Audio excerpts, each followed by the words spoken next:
All right, so first team on NBA, I had Embiid, Giannis, Tatum, SGA, and Mitchell. Yeah, I have the same thing. Mitchell had an awesome stat season. It's really good. Like 48, 38, 87 splits for him. Like pretty. And I think he was just so important too. Like so important, swagger wise. Yeah, I it was tough between that and Luka. It really was, like, because then I was like, it's not like I'm voting Luka MVP here. The stats are incredible, but yeah. I couldn't do it. I the way Dallas finished the season, I could not put him on first team. And you know my feeling about losing records in All-NBA. Like, you really have to have a special season for me to even consider you. SGA did not have a winning season, but, the records were fucked up this year. They made the play-in game, whatever. Luka, no way he was going on my first team. I put him second team. I cheated a little bit, though. I have him at forward. I put Jokic, Jimmy Butler, and Luka as my forwards. Because I think Luka's a fucking forward. I don't care that he dribbles the ball up and the offense runs through him. He's a big doughy guy who doesn't guard guards in the other team. It's Jokic brings the ball up for Denver and we consider him a center. Like, to me, Luka's a forward. It's stupid anyway. And then I had De'Aaron Fox and Drew Holiday as my second team guards. And I'm probably shooting a team high on Drew, and I don't care. People can fuck off. All right, so I have Luka second. I have Fox second team. Butler, like, when you look at the Butler stuff, like 2 years ago when he was a third team argument, I ended up going with him. But I went, man, it's like it feels a little cheating because he played less games. And so a lot of the metrics were awesome. But now this year he played a lot and they were even better. I mean, the one thing with Butler, whether it's Atlanta or whoever gets Miami in the playoff series, like, you have to tell your defenders to be more disciplined on his up fake shit around the rim because he gets the call all the time. Look at his free throw rate this year. So that led to a big spike in his efficiency, and he shot it from three, even though he doesn't shoot it very often. He shot it better than he generally has in the past. 35%. He had almost nine free throws a game almost this year. 53% shooting. Like, his clutch numbers are great. He was really good, and I didn't think that team was very good. No, they weren't. So he was a no-brainer. The only cheating I did here is I put Anthony Davis second team forward. I put Jokic center. Interesting. I mean, to me, that's not nearly as bad. Like, Luka doesn't play forward. He's not a guard. He sure looks like a guard. What guard does he go? Would you have him guarding Drew Holiday? I wouldn't have him guarding Doc Holiday, okay, if I could get away with it. But he doesn't guard guards, Here's why I put him at forward, because I knew I wanted to have a Nick, and unless Luka was at forward, I had to pick Julius Randle over Brunson. And I just think Brunson was the most important Nick this year. I actually don't even think it's really an argument. And putting Luka forward allowed me to put Brunson in at third team guard, which is really what I cared about, and not have Randall. I know Randall's stats are great. I know he's had some good games, but he's not totally my type of guy. I respected the season, but if I have a choice between him and Brunson, I'd rather reward Brunson. The clutch stuff with Brunson was nuts. The way that he changed the demeanor of that team was really special. Like, that was a really fucked up franchise that especially ended games, and he just something about what he did for them, I almost don't even think you can put in stats. So I had for third team, I had Sabonis, I had Jaylen Brown, I have LeBron James, I have Jalen Brunson, I have Steph Curry. All right, yeah, we got some difference. I figured these. The third team was hard. So we both have Steph. We both have Jaylen Brown. We both have Sabonis. Sabonis is a layup on this one. Yep. The Jaylen stuff, his metrics are bad.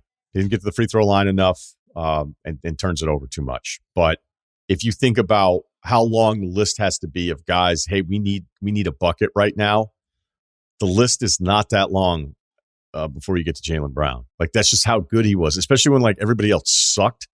And, like, Tatum had some big counting stretches there for a few weeks. Like, Jaylen was kind of the guy. So it's still the second best team in the NBA. I have no problem with putting Jaylen down on there. This is where you're probably going to push back a little bit. I felt like at guard at this point.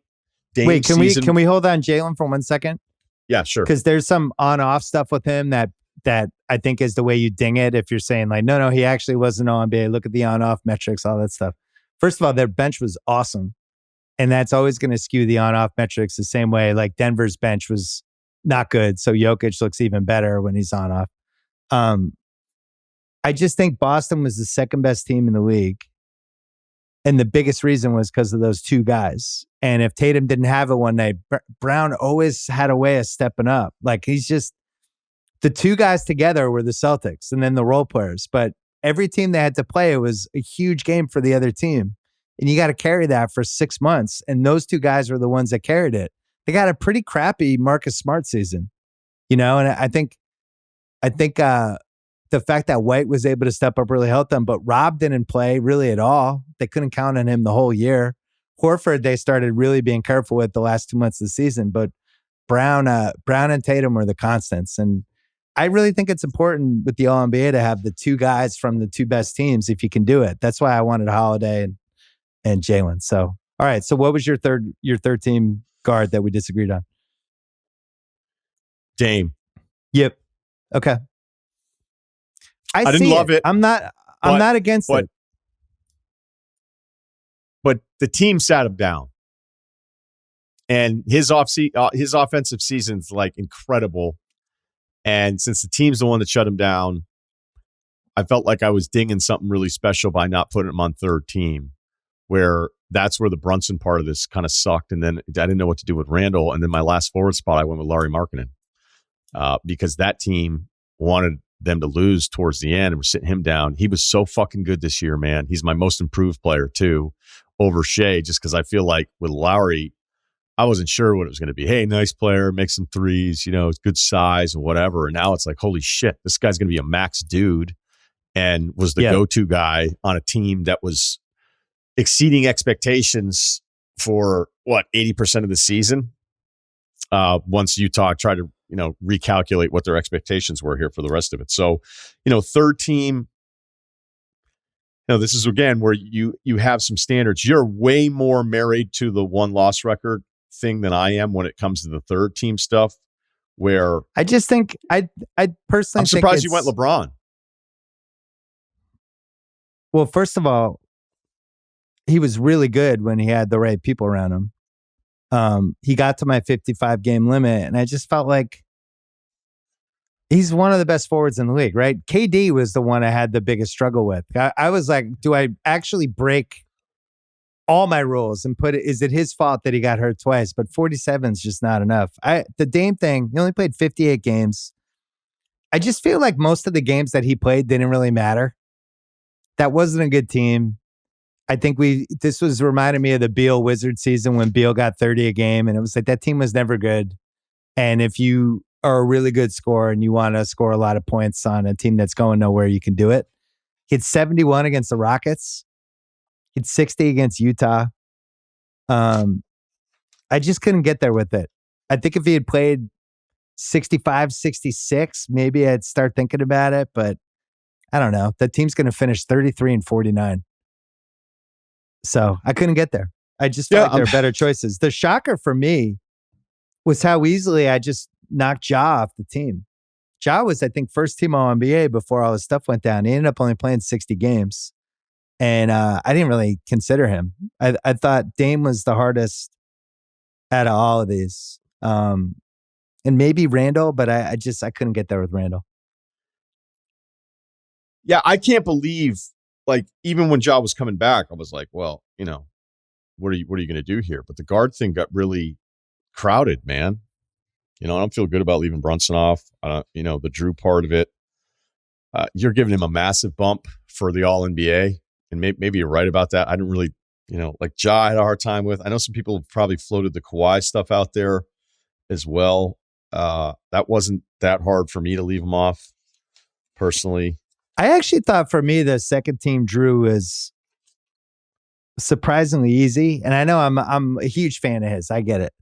But I just love watching that dude play defense. I feel like when a when a guard has a big game against them and Drew's trying to shut the guy down and the guy's putting up points anyway, you almost like have to rank the game higher for the guy who did that.